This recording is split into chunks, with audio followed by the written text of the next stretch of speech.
All people relate to their community in some way through their sexual orientation. For African Americans and Latinos in the trans community, that can mean using the expressive language of what's known as ballroom culture. That culture will be celebrated Saturday night at Hibernian Hall in Roxbury with a fundraiser organized by the Massachusetts chapter of the National Organization of Women and the Transgender Emergency Fund. To tell us about the event is the host and president of the New England Ball Collective, the Legendary Athena Vaughan, and the fund's executive director, Chastity Bowick. Thank you both for being with us. Thank you. I want to start with Athena because this is even a new one for me, this particular context for ballroom culture. What does that mean exactly? So ballroom culture is just a culture of LGBTQIA individuals who come together and express their unique talents on the floor. So you get to be king or queen for a night. It was built to have a space where individuals who were not able to be in Hollywood limelight or be able to get jobs as actors because of their sexualities, it was a place where they can come for a night and be that glam girl or that glam boy for the night and just enjoy themselves. Now, does that mean you sing or you strut or So what exactly? it's not necessarily singing, but they did used to have a category called lip singing. But it was more for voguing. There was more runway. Some people know stuff as like they used to have schoolboy realness, so you have to do something like JROTC. You would have to bring a dress like one of them. They also did things like best dress, where you would come dressed like you were on your way to an awards gala. How would you look presented to the judges? And then ballroom grew and started to create more fashionable categories. They started to create more realness categories, more performance categories. And so with Kiki Ball, the Kiki Ball started derived from the real scene where it was more laid back. It's taken serious, but not as serious as mainstream ballroom. And so it was for the younger generation to be able to come and have a place just to be there and not feel like they have to do whatever they have to do to fit into the mainstream. So. Chastity, you discovered this when you came to Boston. You were about 18 years old. What was it like for you? It was exciting. It was like some things that I knew were out there, but I just never really got involved when I was still living in New York because I wasn't out to my family as trans at the time. Because New York has a large ballroom scene, but I steered clear of those things until I got to Boston, where I felt more comfortable to start my transition. And then once I started getting involved, I was never really a ball walker. I did walk I'll say about 3 balls. Yeah. I won 2 of them. And I just like the atmosphere of bringing LGBTQIA individuals together, predominantly of color, who have a space to express themselves in all different types of expressions without any judgment. And it's just very eye-opening and it's educational. What about your transition? I mean, anybody who moves to another city goes through a transition, but you had something more loaded to deal with. How did the ballroom culture help with that? I would say it gave me a sense of community. You know, moving away from home to my comfort zone and coming to a whole new state, new city, and only having one relative was very difficult.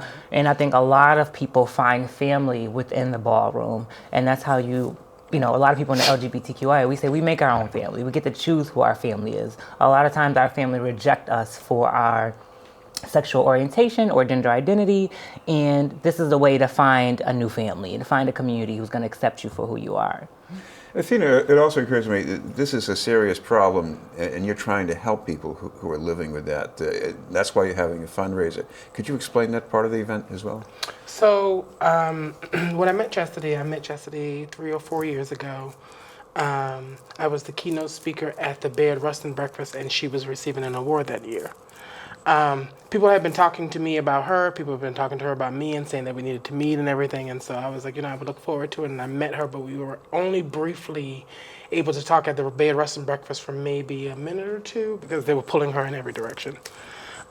Just to come find out that she would be my supervisor a week later, which we didn't know. She knew, but I didn't. And so she had told me about the Transgender Emergency Fund, and I thought that the program was amazing. And so working under her and then overseeing the program that she had directed at the time and that I oversaw, I had learned that a lot of our trans individuals and gender nonconforming individuals face a lot of disparities when it comes to being homeless. And so The Transgender Emergency Fund's job is to help those low-income individuals with whatever necessities that they need, that's affordable, that they can afford. And so, because they are a fundraising and donations-based organization, they're not funded by any organization or anything of that nature.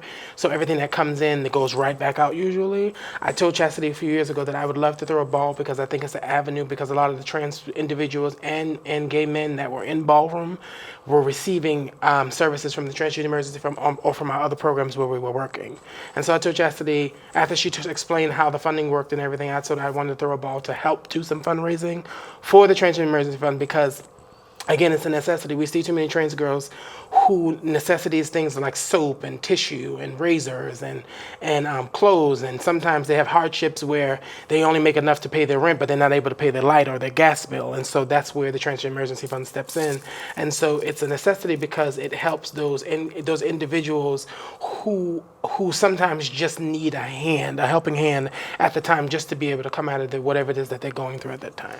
Chastity, it occurs to me, this is not just a factor of poverty in families. I mean, if you're trying to come out and make the transition, it's rough on everybody, I would imagine, whether it's you or the rest of the family, isn't it? It can be, but I would say it would be the individual who is suffering the most. I had to experience homelessness myself after leaving an abusive relationship. I had no blood family to help me out of that situation.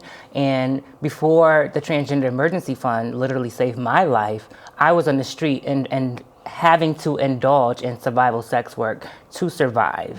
And someone told me about the Transgender Emergency Fund, and that's how I got involved after being a recipient myself. And I figured, you know what, I have to get involved and start giving back and helping with this this fund, because it's a necessity. And all services for the Transgender Emergency Fund are contingent upon the availability of funds. So if I don't have the funds, I can't help. Currently, I have 8 pending applications that people who need assistance. And 2 of those 8, if I don't help them within the next 2 weeks, they will be evicted at the end of the month. So it's very severe, and it's very important that we secure funds, because once we do, they're going right back out to help individuals. Turning to Athena, I mean, I think of Hibernian Hall as sort of the heart of the Black community in Boston, and I guess you love to have more people who are trans, but maybe even people who are not trans. If they have no idea what they're walking into, what would they find, you think? So I think ballroom is not just for LGBTQIA people. It's for all individuals who want to come to a safe space where they can be there and be themselves and meet other individuals and show off their craft and their art. So a lot of times when people were thinking about ballroom, they were thinking that if you weren't LGBTQ, you couldn't be a part of ballroom, and that's not true. So that we have cisgendered women who sometimes are heterosexual who walk categories. I think that coming into the space, you want to come in understanding, you want to come in neutral, you want to come in humble. You're coming into a space where you've never been and you may never come back, which is your choice. The bad part about the whole situation is when you look throughout the years of ballroom, the main thing that people focus on is the negative. So the fights that may break out, or the arguments or the disagreements that may happen between the commentators and the walkers or the judges, instead of seeing the aspect of what is going on that night. It's a entity of people of color who come together to be able to express an art that they have been practicing or earning on their craft. And so you have individuals who come in, and we call them spectators.